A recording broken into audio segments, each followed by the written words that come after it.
What is going on, Rolling Empire here, guys, to give you a video. The Mandalorian Season 2, Episode 3 came out. I saw it. I wanted to give it a little bit of time to marinate, but now, it's part of our weekly cap and all that. And you know what? My thumbnail will be non-spoiler, okay? You should know better. Non-spoiler thumbnail is the way to go, even though the review is spoiler. We need to learn that, okay? I just needed to put my 2 cents for that, and that's what I think. And now this is my, review, guys. My review for this. What did I think? So now we'll start off. Okay, so each episode has been going where it ended the prior. This one starts now with them officially going to the next planet that they're going to. Especially the reptile person and all that, and Mando. And we start off, it's like, okay, it's nice. And then I figured within some trailers, it was like, we're going here. I knew it. We're going into this planet. And then you see, at first, like, the family finally get reunited. That's cute. That's nice. Let's get that too. We spend a lot of time with this person. And I was like, let's get this little wrap up arc right here. And then Mando is on his way. He's still looking for the Mandalorians. And I like, what I really do appreciate of this scene is how it looks. It looked really very Camino-esque, and it's nice. And I like the interactions because I was like, it's great. I want to see humans, but it's nice to also get these, the makeup, the visuals, the looks on these creatures. I'm like, this is Star Wars. Of course, we need human interaction. That's still Star Wars, but I'm glad that we're seeing more of this kind of diverse. This is kind of the diverse really earned. I like this, and it's nice. And then we get him again at a bar. It's like, I always like Mando at the bar scenes are just, they're made. And you're like, okay, can you help me out? And one of the like the calamaris is like, yeah, I know someone, and here, let's do some little change and all that. And then yeah, they lead him into like where they go off, boating for a bit, which is honestly what I really do like is the way they set up digitally, visually, everything, how it looks. It had a nice tone. I really like the tone of the feel of this location, of this episodes, particularly just the setting. And I didn't really expect too much of it. I'm just like, okay, they're gonna go take him, like, it's all good.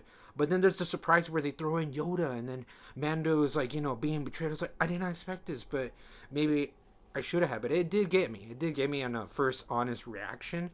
But then you still question. You're like, how is he gonna get out? Even that, I was like questioning. I was like, of course. And then the Mandalorians he was looking for, they all come into the rescue, and it's a nice little set piece. It's a little minor little action set piece that I really did like, and it's nice to see like some sort of introduction. Like, okay, so who are these people and all that.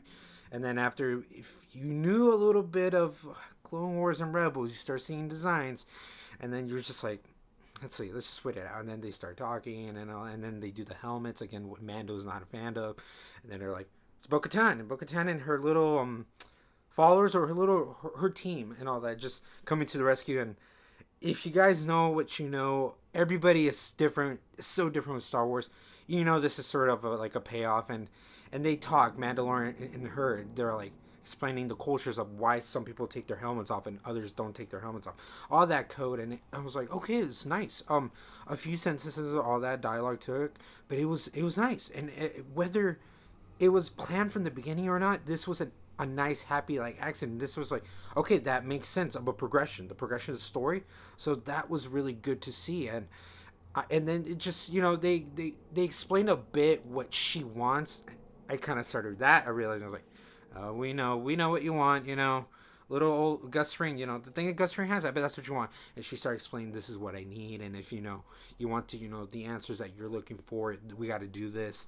And what really just was amazing was the way this action set piece felt. This felt very cinema. This was a really cinema worthy moment too. Just the way everything was composed and shot, with the music, the directing, everything, and the help from everybody. This was nice. It felt very intense as we started getting into the Empire, the ship, and having that main Imperial guy. I was like, he looks familiar. I gotta think about it. He looks familiar. He's an actor that is a character that has popped up everywhere. I'm just trying to see, but he is a familiar guy. But what goes on with everything that assembles, like, this felt a bit also like Rick Famuyiwa's episode, his second one he directed, where they were like, it was like a bunch of people trying to, do what they could from, this prison. It wasn't beat for beat a rehash of that, but at least I got vibes like that. And I like just the tonality of what went on and how intense it felt. There was a little bit of like, altering the deals. There's like Easter eggs like that. I was like, fine, I'll take those. I'll take them. It's fine. There's, but what I was thinking was like, maybe that was a bit out of character, but I went with the character, whatever. I was like, out of character, but nah. With the character, whatever, of just what went on. I really did like just seeing, what went on, and then eventually it revealed that, like, yep, she wants the black saber and all, and, that's what she's leaning for. And then, once they realize that the Mandalorians have taken over this ship, then you hear his familiar voice, and they're like, yep, there he is, good old Gus Fring, Moff Gideon. He's just like, what happened? I was like, oh, if the ship's already been taken, you guys just, it's a certain code. It's like, you're on your own.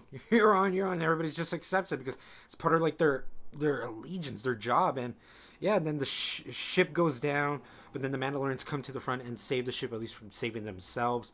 And seeing Bo-Katan and Moff Gideon, like, oh, there's a rivalry. Oh my God, there is a rivalry going on in regards to getting that saber. That saber, ooh, really, if you know the connective tissue that goes on to the Mandalorian, this is such an interesting way. This was a nice way to progress the story and give out more like things that you didn't expect, but you expected. This was nice. And then just seeing that, like, where are we gonna go from here? This arc now, this arc that they have, and then she finally kind of thanks the Mandalorian. It's just like, okay, yes, you want your info and all that. And again, I'm like, there's a Jedi. He wants Jedi. He needs to seek these Jedi's for his help. I'm like, okay, where is it going? And I'm like, Ahsoka Tano. I'm like, oh my goodness. And just actually getting that line, I'm like, is this actually happening? And knowing how leaked castings have been, then we have been spot on. So, if you know who's being cast, then you know who's being cast. And I can't wait to see how that goes. We had an appearance of Bo-Katan. If Bo-Katan can make an appearance, Ahsoka Tano's next. Wow. Ahsoka Tano's next. And now Mandalorian. The Mandalorian, let's see how long it takes him to get to meet up. But now the quest is to get to her. And this was a nice episode, guys. I really did like it. Again, it was a short episode, but I like how they noticed the pacing. They didn't waste time. The pacing, it felt long enough because at least I like the quick cuts and all that. That was really interesting and all. But that was the episode, guys. Oh my goodness. Who would have thought? Honestly, quality over quantity always. Quality over quantity always. This definitely had that.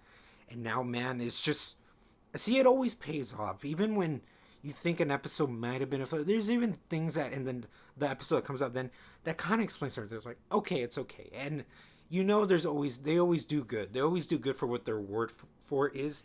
And this really definitely proved it. I can't wait to see how everything meshes. I made a guess just because of certain kind of like predator like looks or whatever. I was like, is this a Robert Rodriguez direction? Bryce Dallas Howard, good job. Like, your episode was good originally, but then this episode that you made was fantastic. My goodness. I can't wait to see what everybody just keep up for direction.